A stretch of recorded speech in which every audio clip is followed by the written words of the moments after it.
Microsoft Chairman Bill Gates has given away more than $28 billion, but he's still the world's richest person. Gautam Adani is worth $97.6 billion.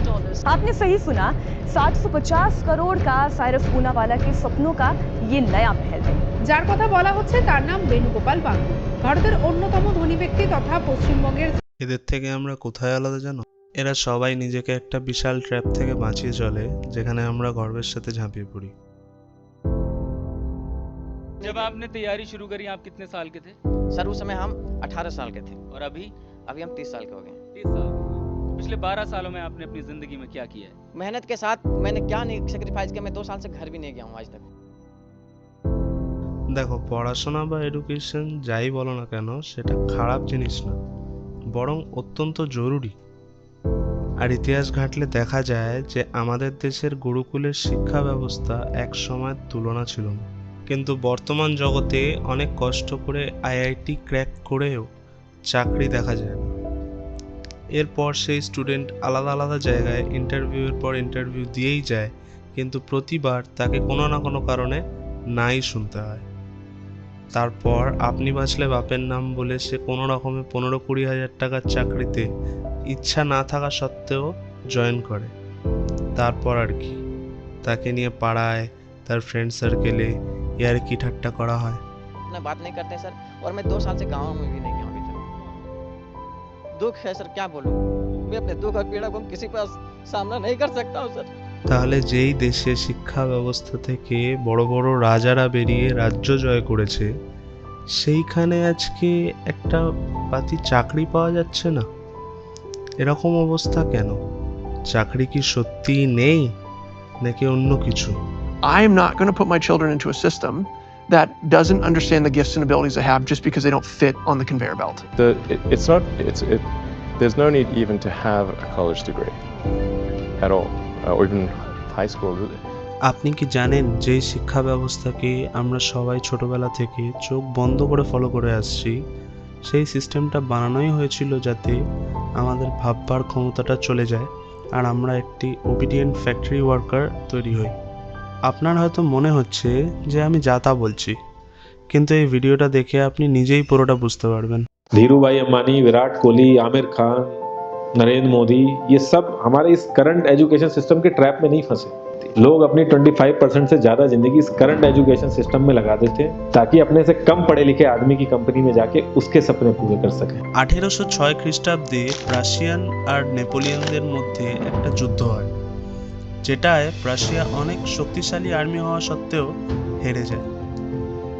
Russian লিডারদের মাথায় বাজ পড়ে যে এত শক্তিশালী সেনা হওয়া সত্ত্বেও ওরা হেরে কি করে গেল।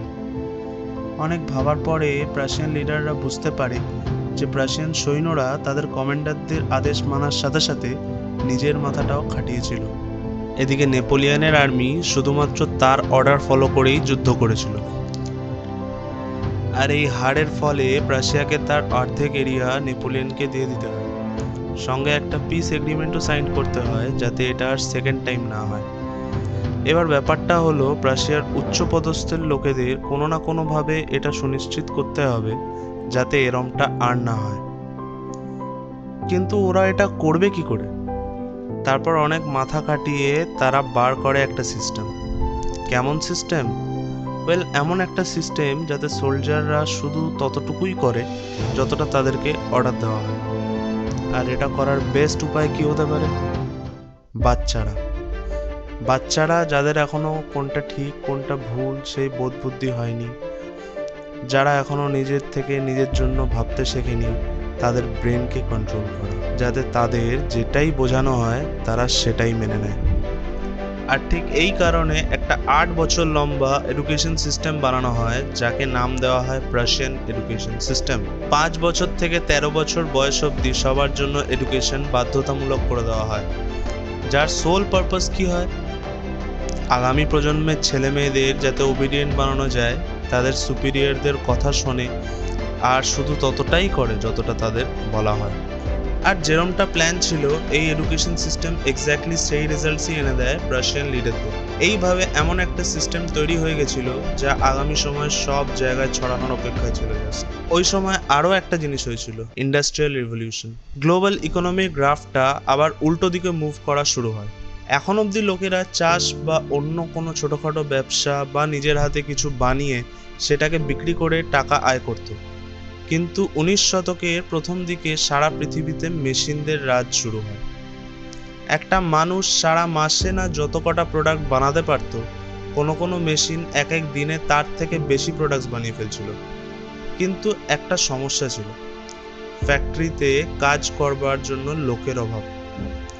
নিজেই ভেবে দেখো, এখনো অবধি লোকেরা নিজের জমিতে হয় ফসল ফলাচ্ছিল বা কোনো ছোটোখাটো ব্যবসা বাণিজ্য করছিল। এবার এর মধ্যে নিজের সব কারবার ছেড়ে অন্যের ফ্যাক্টরিতে কাজ করার জন্য কে রাজি হবে? এবার এই প্রবলেমের সলিউশন কি করে আনা যায়? প্রাশিয়ান এডুকেশন সিস্টেম নিজের পপুলারিটির জন্য ওপরে বসে থাকা লোকেদের কাছে অলরেডি পৌঁছে গেছিল। তারপর সারা বিশ্বের আলাদা আলাদা দেশ নিজের এডুকেশন সিস্টেম এই প্রাশিয়ান এডুকেশন সিস্টেমের ওপরেই বেস করে বানানো শুরু করে দেয়।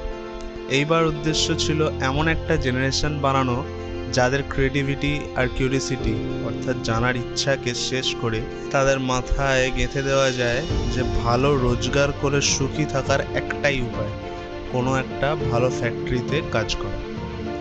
মোটামুটি আমাদের সবারই দাদুরা এই জেনারেশনের মধ্যে পড়ে। তারপর 1835 সালে থমাস ম্যাকাউলে একটা প্রপোজাল রেডি করে যে ইন্ডিয়াতে ইংলিশ এডুকেশন শুরু করা হয়। আর তখনকার গভর্নমেন্ট জেনারেল লর্ড বেন্টিং, যার নামে আজকে আমাদের বেন্টিং স্ট্রিট, তিনি এটাকে ইংলিশ এডুকেশন অ্যাক্ট অফ 1835 নামে পাস করিয়ে। এই এডুকেশন সিস্টেম প্রাশিয়ান এডুকেশন সিস্টেমের থেকে খুব একটা আলাদা কিছু ছিল না। আর এখন আমাদের দেশে সেই লর্ড বেন্টিংয়ের বানানো নিজের সুবিধার জন্য মডিফাইড প্রাশিয়ান এডুকেশন সিস্টেমটাই একটু আধটু সিলেবাস পাল্টে চলে যাচ্ছে। তোমার কি মনে হয় এটার থেকে বাঁচার বেস্ট উপায় কি? কমেন্টে জানাও।